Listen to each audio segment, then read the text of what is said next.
Bonjour, dans le cadre du site Moracchini Échec Institut, je vous propose une série de vidéos sur l'événement phare de cette année, le championnat du monde d'échecs 2013. Voici la première ronde qui oppose Carlsen avec les Blancs, numéro 1 mondial, au Elo vertigineux de 2870 à Anand, Elo 2775, actuel champion du monde. La rencontre se déroule à Chennai, en Inde. Nous sommes le 9 novembre 2013. Aujourd'hui donc, c'est le premier round. Carlsen décide de jouer cavalier F3. Ce début est la sortie fétiche de Kramnik. Est-ce d'ailleurs un des secondants de Carlsen? Pour le moment mystère. Le numéro 1 mondial a décidé de garder silence sur ce sujet. Je me contenterai donc de commenter la sortie de ce cavalier qui a un double intérêt. Il développe une pièce et empêche la poussée E5. Premier intérêt. Et deuxième intérêt, le positionnement des pions au centre est différé et ne dévoile pas immédiatement les intentions blanches dans ce secteur. Anand répond immédiatement par D5, un choix clair et précis, et les noirs occupent le centre immédiatement en contrôlant les cases blanches. Ils démontrent ainsi fermement leur intention de dominer cette couleur.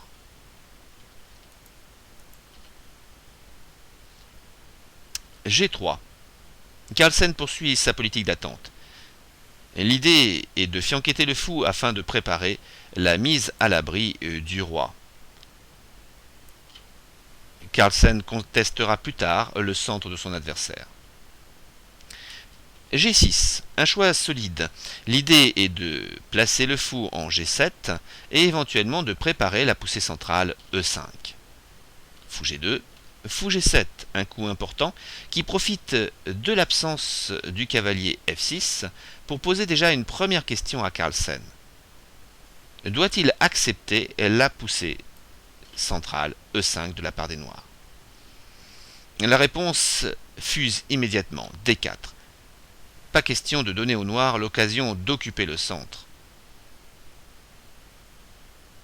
C6. Anand décide de jouer la défense Negrunfeld. Il souhaite pour cette première partie obtenir un jeu solide face au fianchetto blanc. C6 a le mérite de créer un socle protecteur du pion D5. Ce pion D5 bien soutenu réduira ainsi les perspectives du fou G2. Petit roc. Carlsen, toujours fidèle à sa politique d'attente, décide d'éviter la réaction centrale C4. Pour le moment, il met à l'abri son roi. Cavalier F6, les noirs préparent à leur tour le roc. Et Carlsen décide de jouer non pas C4, le coup critique, joué la plupart du temps, mais plutôt B3. En fait, pour cette première partie, il est utile pour les blancs de jouer solide et de ne prendre aucun risque. N'oublions pas, Carlsen joue pour la première fois le titre du championnat du monde. B3 en fait permet de placer le fou en B2. Il pourra lutter efficacement contre son collègue fou G7. Et en même temps, les blancs facilitent leur développement. Ils pourront aussi envisager C4 avec l'idée rassurante que le pion B3 protège le pion C. Après B3, les noirs décident de roquer. Fou B2, fou F5. Généralement, face à D4, la sortie du fou pose un problème. Mais ici, les noirs arrivent à résoudre facilement ce problème en le plaçant sur la case F5. Le système d'Anand face au début engagé par les blancs est particulièrement solide et aisé à comprendre. Le fait de surcontrôler la case E4 par le pion D5, le fou et le cavalier gêne considérablement la créativité de son jeune adversaire. Pour le moment, le jeu tourne autour d'une bataille tranchée, tant que Carlsen ne jouera pas C4 et testera le centre. Il se décide à jouer C4.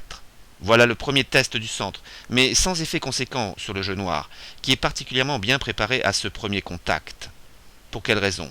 Comme je vous l'ai précisé, C6 surprotège D5, mais cavalier F6 aussi, ainsi que la dame. Comment continuer maintenant avec les noirs? Avec le centre bien protégé, Anand perçoit l'intérêt de jouer cavalier D7. Il ne craint rien sur son pion D5. Et il compte plus tard utiliser son cavalier en fonction de la réponse blanche. Le jeu naturel ici, de la part des blancs au niveau théorique, est de prendre immédiatement le pion D5, c'est-à-dire de clarifier la situation au centre. Les noirs reprennent généralement du pion pour éviter qu'une majorité blanche puisse se mettre en place au niveau des pions. Cavalier C3, et le jeu se déroule normalement. Mais Carlsen décide de privilégier le développement par cavalier C3 immédiatement, sans clarifier la situation au centre. N'hésitez pas à cliquer sur pause pour imaginer et deviner la réponse noire. Ici, c'est véritablement un moment critique, car les noirs ont la possibilité tout simplement de modifier la structure de pion. Ils décident de jouer D prend C4. Ce moment est parfaitement bien négocié par les noirs. Anand dégrade en fait la structure de pion blanche en affaiblissant le pion C4. Les blancs en effet vont reprendre ce pion. En le reprenant, les blancs comptent ériger un centre de pion fort. Tout cela, Anand le sait bien. Mais il a imaginé d'enlever immédiatement une grande partie du venin du pion C4 en jouant ici cavalier B6. Voilà l'une des idées donc de cavalier BD7, c'est de se placer en B6. Immédiatement les noirs visent la cible C4. L'intention d'Anand est claire, il veut clarifier la mobilité du pion C4. Comment jouer maintenant avec les blancs? Les blancs vont se décider à jouer C5, un coup en apparence pas très joli. Mais pourtant, ici, si les blancs avaient décidé de jouer dame B3, et les noirs immédiatement ont un plan très simple à leur disposition. Ils visent à nouveau la cible C4, 2 fois. Les blancs n'ont pas de moyen de le protéger. Un cavalier D2 et le pion D4 est perdu. Et si les blancs décident de jouer D5, les noirs sont tout à fait prêts à ce contact au centre, et ils prennent en D5, pion prend, cavalier prend, et se retrouvent même avec un pion de plus et une position supérieure. La base virale VPS a été mise à jour. Nous comprenons mieux maintenant l'intérêt de jouer ici C5. C'est un choix presque forcé qui dévoile en fait la faiblesse de la structure de pion blanche avec l'apparition de belles cases, ici C4 et D5 pour les noirs. Anand s'engouffre immédiatement sur la case C4 et pose une question immédiate donc au fou, case B2. Les blancs en fait ne souhaitent pas prendre de risque en donnant trop tôt la paire de fous. Et s'ils avaient joué par exemple dame B3, ça n'a pas été le cas. Ici, ils ont joué fou C1. Mais si par exemple dame B3, les noirs prennent le fou en B2, dame prend B2 et après dame C7 se retrouvent avec un jeu confortable. Nous pouvons noter le pion arriéré, D4 et la paire de fous noire. Carlsen décide donc de jouer fou C1 et les noirs jouent cavalier D5. Le jeu, en tout cas leur jeu est limpide. Face à un jeu timoré de Carlsen en début d'ouverture, les noirs possèdent déjà l'initiative en occupant avec sa cavalerie les cases centrales importantes. Anand pose des problèmes à Carlsen dès la première partie. L'attaque sur cavalier C3 force Carlsen à réagir. Il ne peut pas mobiliser son centre de pion. Il décide ici de jouer dame B3. Vu en fait le résultat actuel de l'ouverture, Carlsen propose tacitement une répétition de coups à son adversaire. Anand réfléchit et décide d'accepter, et c'est la nulle, par cavalier A5. Cavalier A5, dame A3, et Anand joue cavalier C4. Dame B3, nul ou pas, cavalier A5. Finalement, Anand décide d'accepter la nulle par répétition de coups. Anand est plutôt satisfait de cette nulle confortable. Quant à Carlsen, il estime que le match est long et que cette partie nulle, bien qu'elle ne le satisfasse pas, n'entame en rien la suite du combat. Je vous propose de regarder les moments clés de cette ouverture, enfin de cette partie on va dire. Cavalier F3, donc moment important puisque les blancs décident de jouer plutôt une pièce au centre plutôt que les pions. D5, réponse immédiate, occupation du centre. G3, donc mise en place du fianchetto.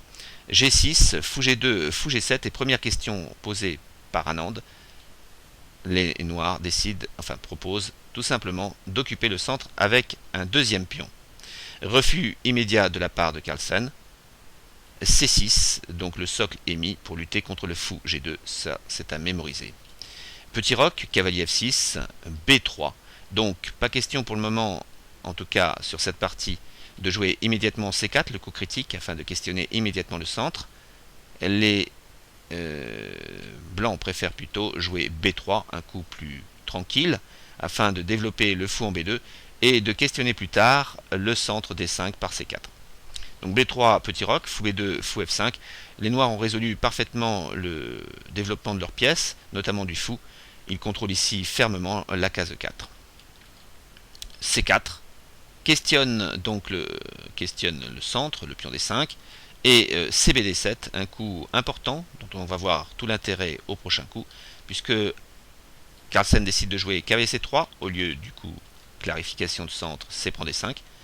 Ici, après cavalier C3, les noirs jouent le moment critique, la modification de la structure de pion par D prend C4, et va prendre même une légère initiative par cavalier B6, C5, et les noirs sont quelque peu forcés de bouger ce pion, prendre de l'espace certes, mais donner des cases centrales aux noirs, et notamment la case C4.